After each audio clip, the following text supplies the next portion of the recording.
Hey everybody, good morning. We are here with Arizona Short Sale TV. It's Coach Collard and my partner Ryan Melville. Hey guys.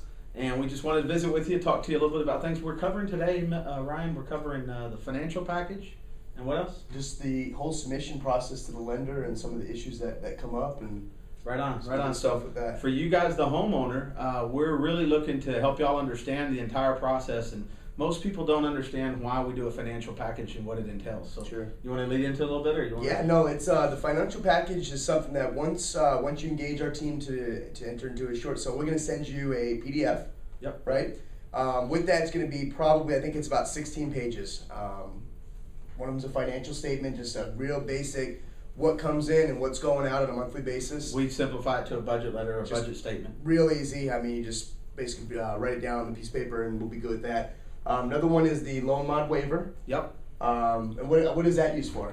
Well, the reason we have a loan modification waiver, basically it just states that you as the customer, when you engage with us, that you're not planning on doing a loan modification, that you've either decided against it or you've already pursued that route. It's not that you can't ever quit in the middle of it and go do a loan modification if that benefits you. But the problem is a lot of times the lender will try to work a loan modification while we're working the short sale, and we don't want that conflict because it ties up the process. So what a nightmare. We basically disclose to them that you're choosing out of a loan line, and in doing so you're pursuing a short sale. So it makes the process more efficient. Yep. The important one is the LOA, letter of authorization, allowing us to communicate on your behalf with your lender, and they won't talk to us without that. So right. That's actually probably to me the silver bullet piece of the transaction. We have to have that. We do that up front. Sure, we do that immediately after we take the listing, even if we don't have an offer. Yeah. We send the letter of authorization out, and basically that, like I said, gives us the ability to talk to your lender about your loan. Yep, yep. What are some other aspects of the financial package that homeowners are going to fill out? We have the trustee sale disclaimer. Trustee sale disclaimer. Basically going through and letting you guys know that trustee sales are possible in the short sale world.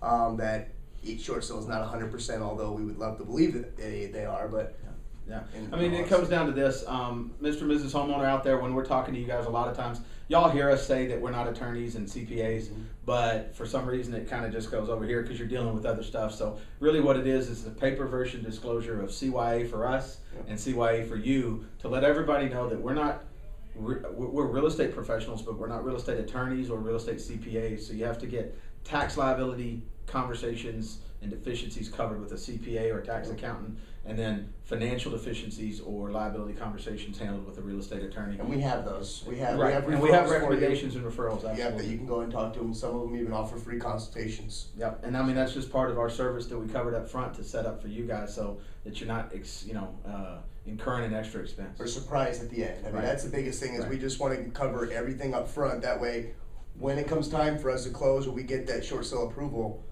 there's no surprises. Everything is laid out up front. For Mr. and Mrs. Homeowner out there, it's so important for us to have your full commitment in the transaction. Sure. We can't really navigate and sometimes run through the lenders in the right capacity if you're not fully on board with us. So what does that look like, being fully on board? Well, fully on board means that you're fully committed, and what that looks like from the homeowner standpoint is that they go have the attorney conversation and the CPA conversation up front. So you can analyze your risk and your liabilities up front and choose into the short sale versus us trying to justify to you that you should go through with it. We're not looking to work with people that maybe kind of sort of might.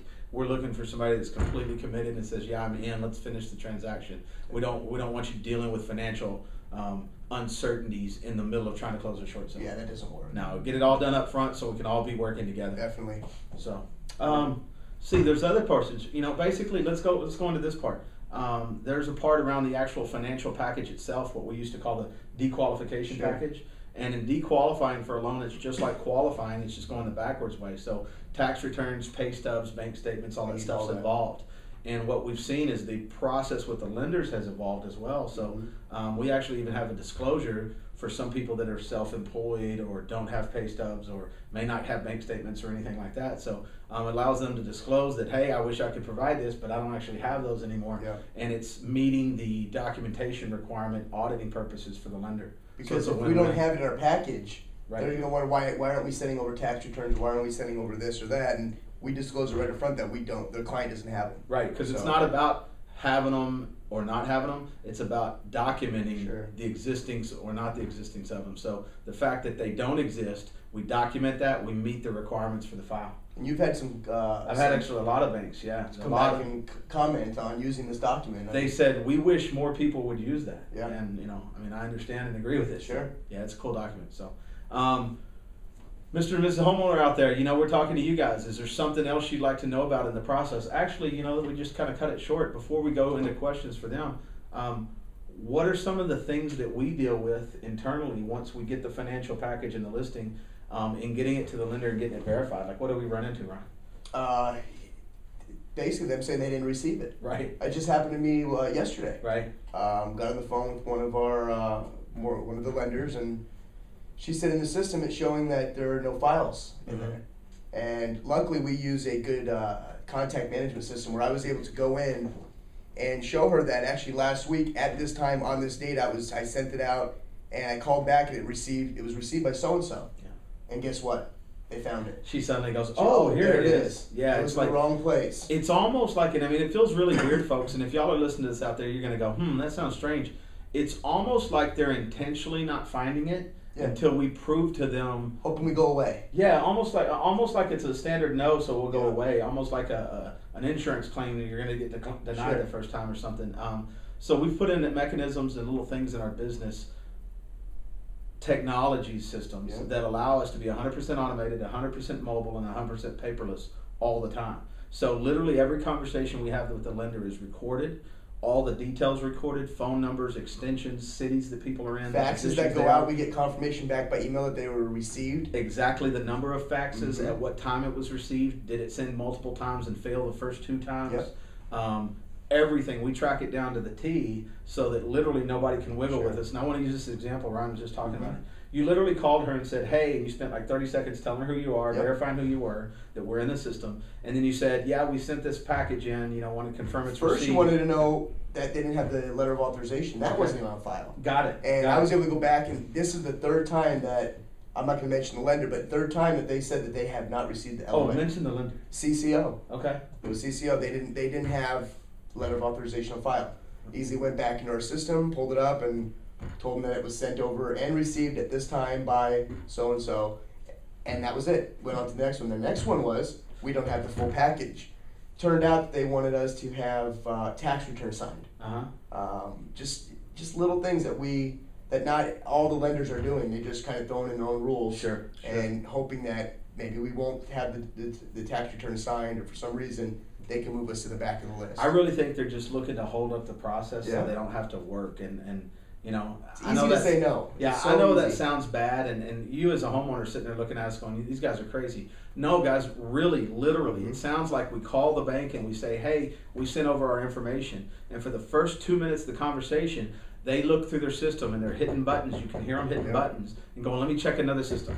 And they're looking, and they have like 4 standard places they look at, and they literally come back to us and say, I'm sorry, Ryan, we can't find your information here. We're not going to be able to talk to you until we have your authorization. Did you put your loan numbers on every page? Right, did you put your loan numbers on every page? And they start coming up with this stuff, and we stop them, and you literally say, well, no, I talked to so-and-so at extension so-and-so last Tuesday and verified at 3:14 p.m. Literally within like 5 seconds of saying that, they go, oh, here it is. Here it is. Well, it's almost like they're in the wrong place. Yeah, like how suddenly could you not find it for 2 minutes and then you couldn't 5? So for you, Mr. and Mrs. Homeowner, the key here is to know that there's just unexplainable black holes and shenanigans going on within the lenders. And it's not that they're bad people. Again, it's not about the people. It's the processes and the volume that they're receiving in right now. So we're going to just encourage you guys. Y'all need to work with people like us who literally have the systems and everything in place, as well as the experience to navigate. What about our mindset? I mean, that's just without saying. Jump into it, share with it a little bit.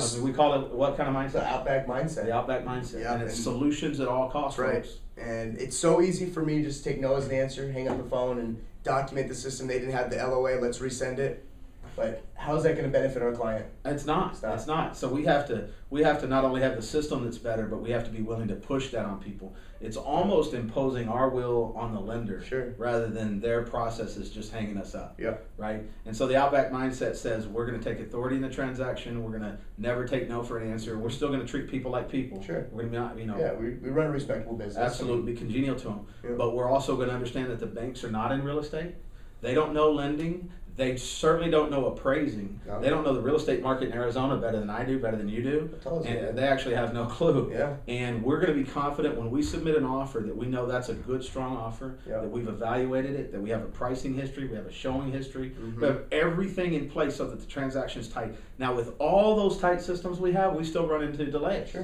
60, 90 days sometimes, but hey, you know, just in the last couple of weeks, we've got one of the short sales closed within 60 days of the initial transaction of the listing. And then, you know, there's others that take 3 or 4 months, sometimes 5 or 6 months. So it's across the board, but you guys as the community, as the buyers and sellers out there in the community, as the homeowners, we want y'all to feel empowered around strong systems and processes that will basically run through, over, around, underneath, behind, upside down and backwards, whatever it is, over the lender, because we're going to get this transaction done for you. So really important to know. Can we come back tomorrow and talk about possibly the first 30 days? Yeah. I mean, I think that's an important thing. Let's do it. Let's go. Our clients should know about what we do in that first 30 days that we have an offer. Yeah. I mean, that's the most important part of the short sale. I think it's a great.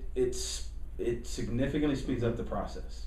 So maybe if we'll talk about that for tomorrow. Let's do it. Let's do it. So, hey guys, thanks again for being here. We're at Arizona Short Sale TV, Ryan Melville, Coach Collard, and we look forward to seeing you soon. If you have any questions, feel free to hit one of the links around. I don't know where I'm going to be out on the video screen, so hit one of the links, send us some inquiries, and we'll answer your questions in the video format.